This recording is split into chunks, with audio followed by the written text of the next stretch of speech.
Assalamualaikum warahmatullahi wabarakatuh. Sebelumnya izinkan saya memperkenalkan diri. Nama saya Hafiz Ramadan dengan nomor induk mahasiswa 2892250 174, yaitu pada prodi manajemen dan pada Fakultas Ekonomi dan Bisnis pada Universitas Pantasakti Bekasi. Di sini saya akan menerangkan sedikit materi mengenai pengangguran, inflasi, dan juga kebijakan pemerintah pada materi pengantar ekonomi makro. Baik, langsung saja kita pada materi yang pertama, yaitu pengangguran berdasarkan dengan cirinya. Berdasarkan dengan cirinya, pengangguran terbuka disebabkan karena jumlah lapangan pekerjaan yang tersedia lebih sedikit dari jumlah tenaga kerja yang memerlukan pekerjaan. Pengangguran tersembunyi, jumlah tenaga kerja yang lebih banyak dari yang sebenarnya diperlukan. Pengangguran bermusim, orang yang bekerja hanya pada musim tertentu, misalnya musim tanam padi, kemudian setelah musim tanam berakhir, maka orang tersebut kembali tidak bekerja. Setengah menganggur, orang yang hanya melakukan pekerjaan 1-2 hari seminggu atau 4 jam per hari. Pengangguran berdasarkan dengan penyebabnya. Pengangguran normal atau friksional. Keadaan menganggur karena sedang mencari pekerjaan lain yang lebih baik dari pekerjaan sebelumnya. Yang selanjutnya adalah pengangguran siklikal. Jadi pengangguran terjadi karena perusahaan mengurangi jumlah pekerja sebagai akibat adanya kemerosotan permintaan agregat perusahaan. Pengangguran berdasarkan dengan penyebabnya. Pengangguran struktural. Pengangguran yang terjadi akibat adanya perubahan struktural kegiatan ekonomi dalam suatu negara. Pengangguran teknologi. Pengangguran yang terjadi akibat adanya pergantian tenaga manusia dengan mesin dan bahan kimia.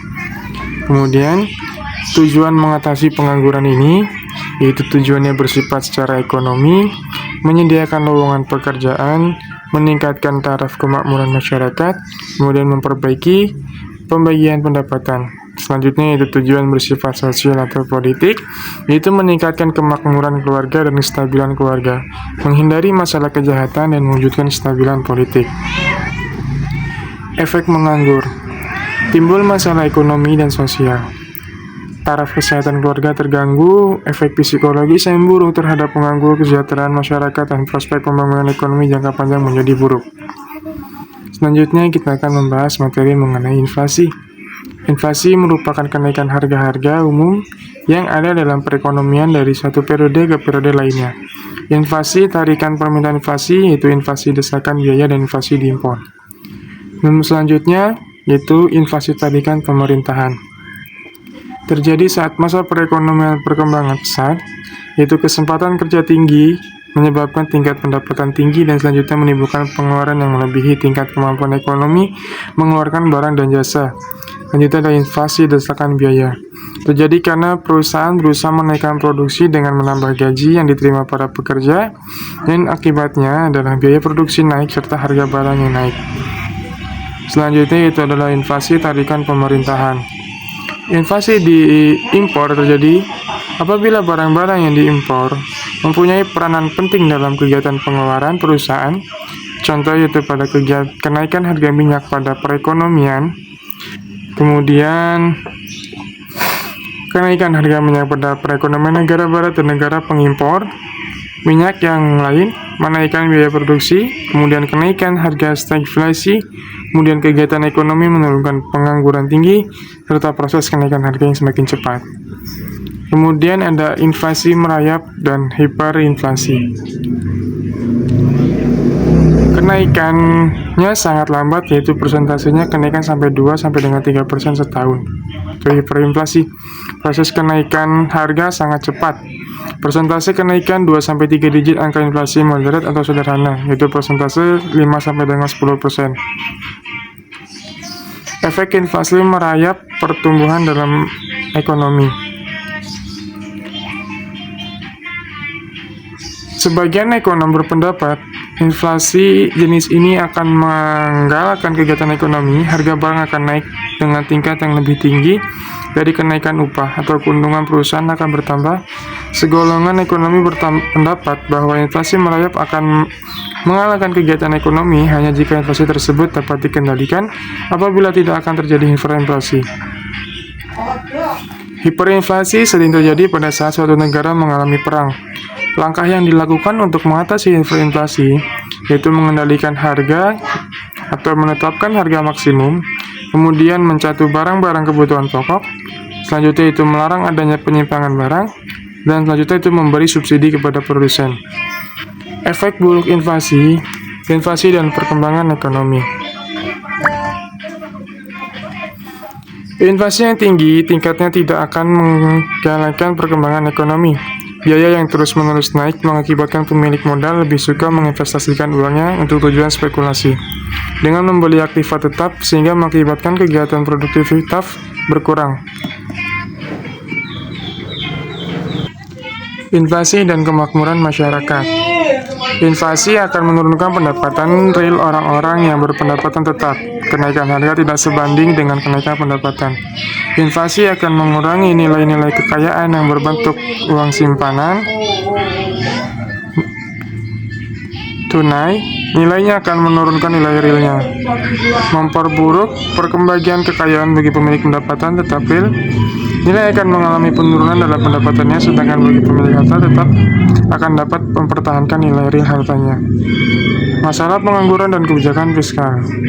Dalam menjalankan kebijakan fiskal dapat dilakukan dengan 3 cara, yaitu mengubah pengeluaran pemerintahan, mengubah pajak, serta serentak mengubah pengeluaran pemerintahan dan pajak. Kebijakan moneter dan masalah pengangguran. Untuk mengurangi pengangguran dan menggerakkan kegiatan ekonomi, Bank Sentral menambah penawaran uang, suku bunga turun, serta investasi bertambah. PM meningkat serta kesempatan bekerja bertambah. Pengangguran berkurang. Masalah inflasi dan kebijakan pemerintahan. Kebijakan fiskal, efisiensi pengeluaran pemerintahan yaitu dengan cara menunda pengeluaran yang bersifat temporer dan tidak mendesak, menaikkan pajak baik dengan peningkatan tarif pajak, intensifikasi, ataupun dengan melakukan diversifikasi jenis pajak atau ekstensifikasi. Kebijakan moneter. Ketika laju inflasi dianggap tinggi, Bank Sentral dapat menggunakan kebijakan moneter untuk mengendalikan pengetahuan jumlah uang yang beredar di masyarakat melalui penetapan cadangan minimum, kemudian operasi pasar terbuka serta fasilitas diskonto.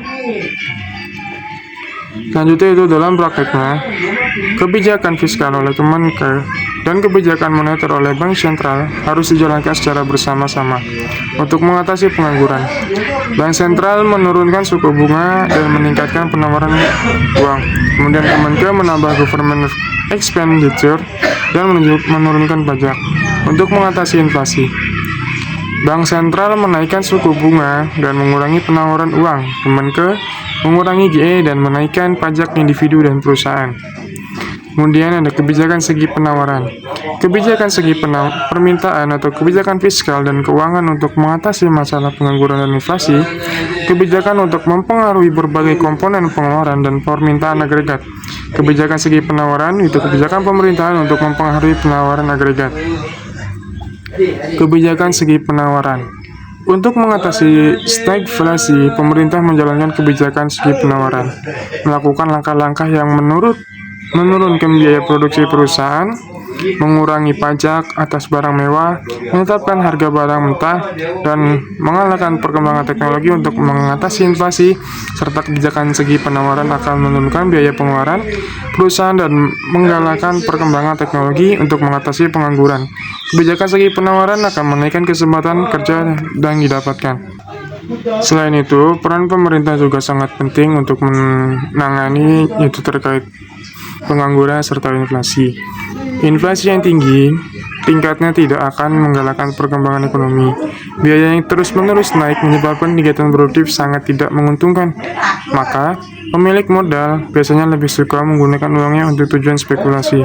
Antara lain tujuan ini dicapai dengan membeli harta tetap seperti tanah, rumah, dan bangunan. Oleh karena itu, pengusaha lebih suka menjalankan kegiatan investasi yang bersifat seperti ini. Investasi akan berkurang dan tingkat kegiatan ekonomi menurun. Sebagai akibatnya, lebih banyak pengangguran akan ada. Kenaikan harga-harga menimbulkan efek yang buruk pula terhadap perdagangan. Kenaikan harga menyebabkan barang-barang negara itu tidak dapat bersaing di pasaran internasional. Maka, ekspor akan menurun. Sebaliknya, harga-harga produksi dalam negeri negara itu tidak dapat bersaing di pasaran semakin tinggi. Sebagai akibat, inflasi menyebabkan barang-barang impor menjadi relatif murah, maka lebih banyak impor yang akan dilakukan. Ekspor yang menurun dan diikuti pula oleh impor yang bertambah menyebabkan ketidakseimbangan dalam aliran mata uang asing. Kedudukan neraca pembayaran akan memburuk. Selain itu, menimbulkan efek buruk juga pada kegiatan ekonomi negara. Inflasi juga akan menimbulkan efek-efek yang pada masyarakat. Inflasi akan menurunkan pendapatan real orang-orang yang berpendapatan tetap. Kemudian, inflasi juga akan mengurangi nilai kekayaan yang berbentuk uang. Inflasi juga memperburuk pembagian kekayaan. Selain itu, masalah-masalah pengangguran lainnya juga bisa menyebabkan masyarakat melakukan tindak kriminal karena terdesak dengan kebutuhan. Perubahan keseimbangan yang berlaku, kemudian efek-efek kebijakan moneter dalam analisis, yaitu masalah inflasi dan kebijakan pemerintahan. Dalam menerangkan mengenai masalah inflasi, perlu dibedakan untuk inflasi, yaitu inflasi merayap, dan masalah inflasi yang lebih seru, terutama apabila tingkatnya melebihi 5%. Kemudian, kebijakan-kebijakan apa saja yang digunakan pemerintah untuk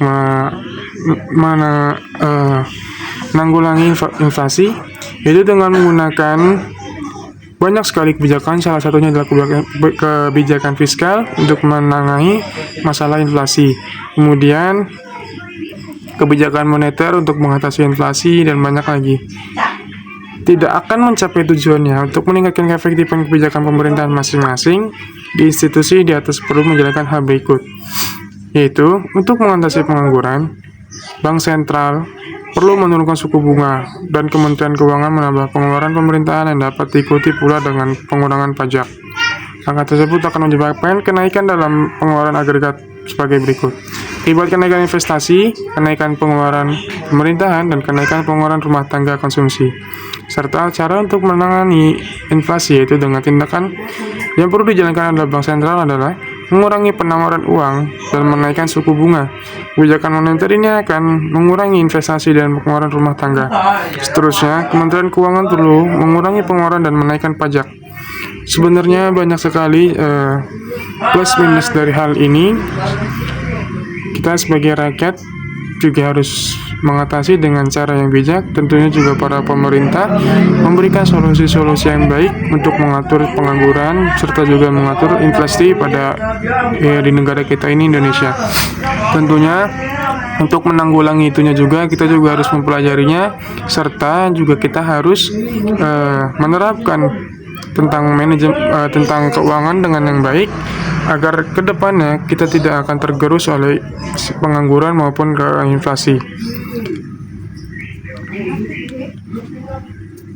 Pengangguran menjadi penyakit utama di Indonesia karena salah satunya adalah penyebabnya kurangnya lapangan pekerjaan. Selain itu, banyak juga tenaga asing yang diserap oleh Indonesia. Kita sebagai warga negara Indonesia, tentunya kita harus belajar memperbaiki diri kita sendiri, memperbaiki hard skill kita serta soft skill kita, agar kita dapat bersaing pada pekerjaan kita. Jangan sampai pekerjaan kita itu digunakan orang-orang lain. Kita tinggal di wilayah kita dan kita bekerja dengan tenaga kita sendiri. Karena itu, perlulah kita untuk memperdalam ilmu, baik itu secara hard skill atau skill yang terlihat maupun dengan soft skill atau dengan secara attitude kita sendiri. Itu harus kita pelajarin dengan baik dan benar. Baiklah teman-teman, mungkin cukup sekian materi tentang pengangguran, inflasi, dan kebijakan pemerintah dari saya. Kurang lebihnya saya ucapkan mohon maaf. Mungkin di video-video penjelasannya ada sedikit kekeliruan atau kurang bagus dari video penyampaiannya. Saya ucapkan mohon maaf. Billahi taufiq wal hidayah. Wassalamualaikum warahmatullahi wabarakatuh.